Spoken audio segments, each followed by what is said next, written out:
Spain's Conservative People's Party wins the snap election, but falls short of the numbers needed to form a coalition in Parliament, a result that could work in Premier Pedro Sanchez's favour.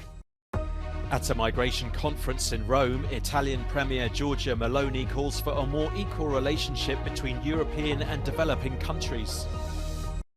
Danish rider Jonas Vingegaard has won the Tour de France for the second year running, beating rival Tadej Pogačar by 7 minutes. Is Spain heading for political deadlock? After a neck-and-neck race, the Conservative People's Party won the most votes after Sunday's snap election. However, with 136 seats, Alberto Núñez Feijóo's party has fallen short of most poll predictions.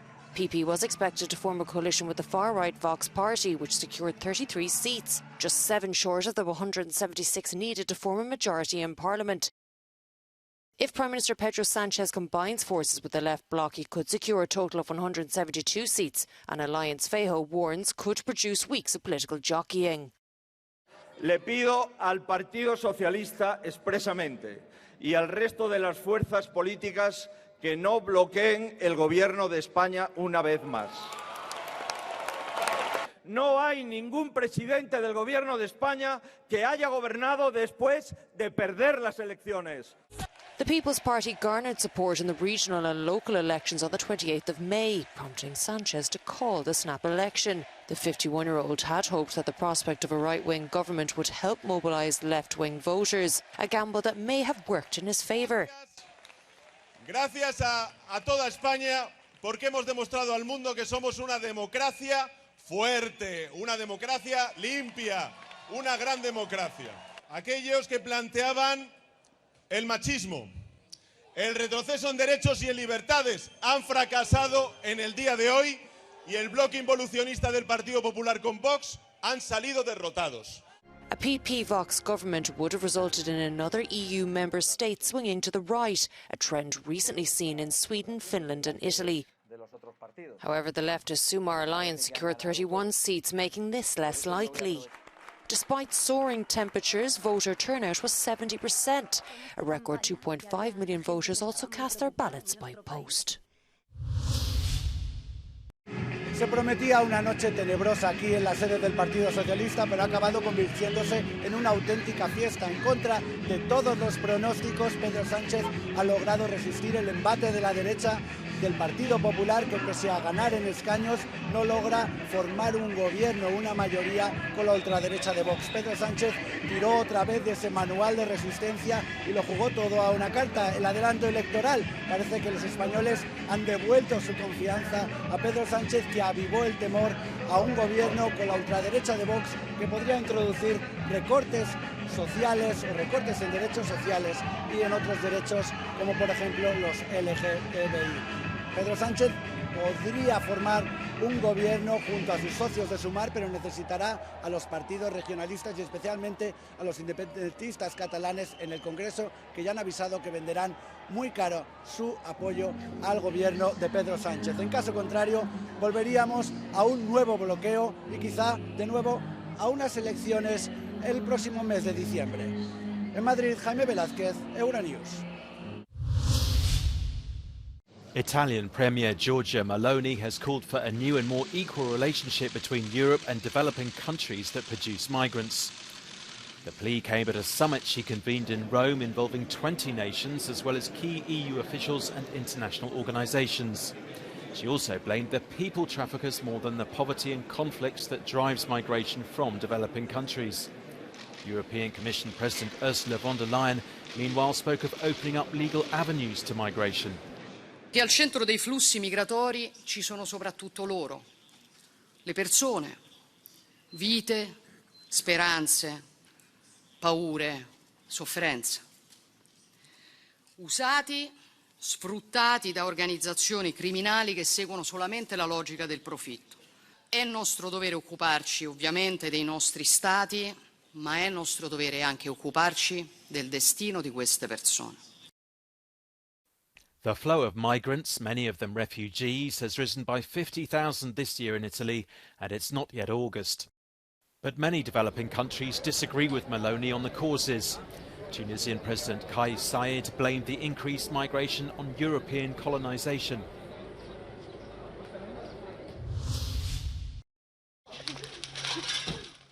Homes engulfed, livelihoods lost. Some 19,000 people have been evacuated from the Greek island of Rhodes as wildfires rage for a sixth day on 3 fronts. The Ministry of Climate Change and Civil Protection is calling it the country's largest evacuation from a wildfire. Police say 16,000 have fled by land and 3,000 by sea, from 12 villages and several hotels. Trenches have been dug to keep fires from crossing creeks and threatening more towns. The weather remains hot in the Mediterranean country.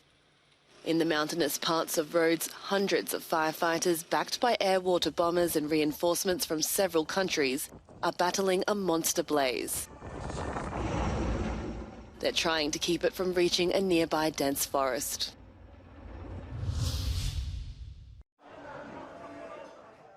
At least one person has died after part of a bridge collapsed on a motorway in western Greece.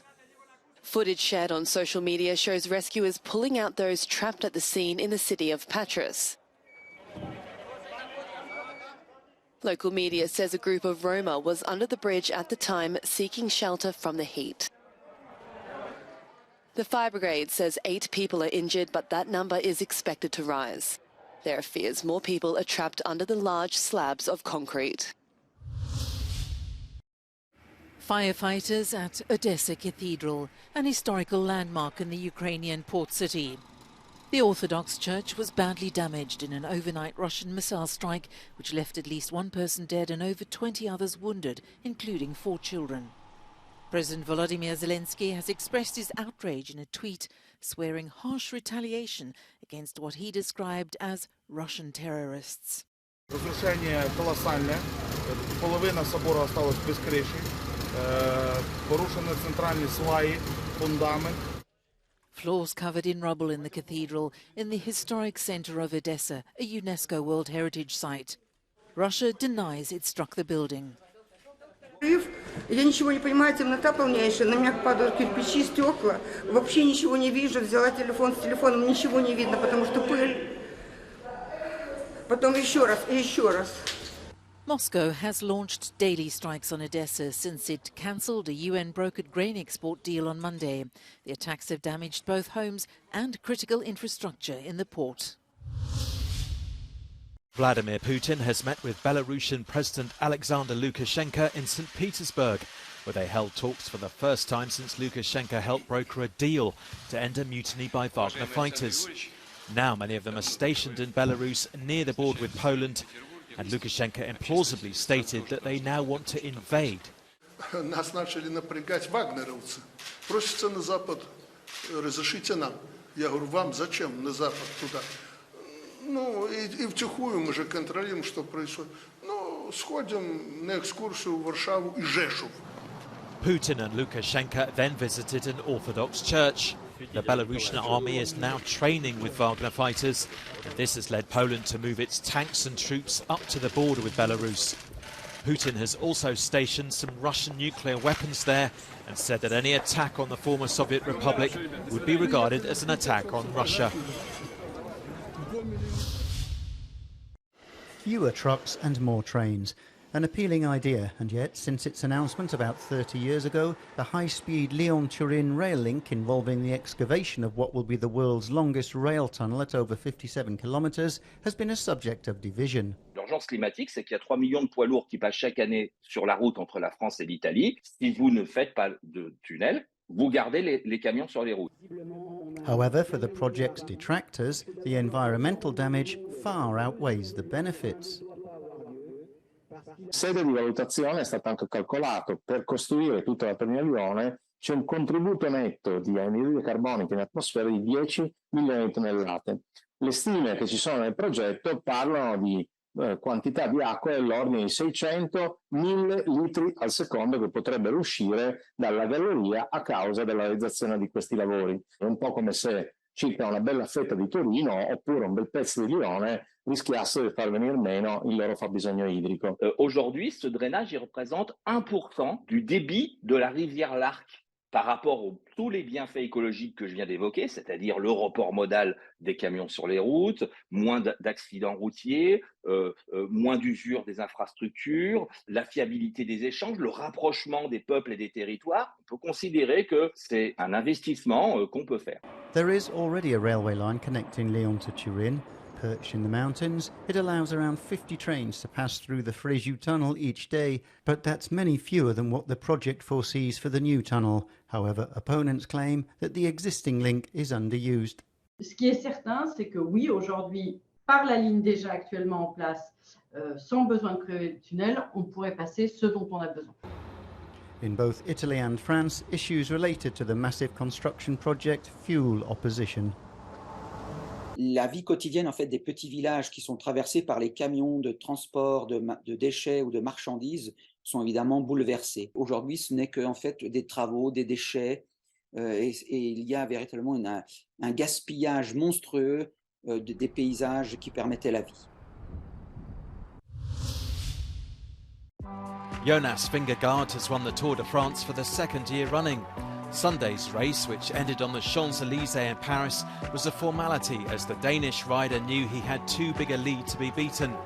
The 110th edition had always been a two-rider race between Vingegaard and Tadej Pogačar from Poland. He'd won in both 2020 and 2021. Not much had separated the two until Vingegaard finished the toughest mountain stage of the race almost 6 minutes ahead of his exhausted rival.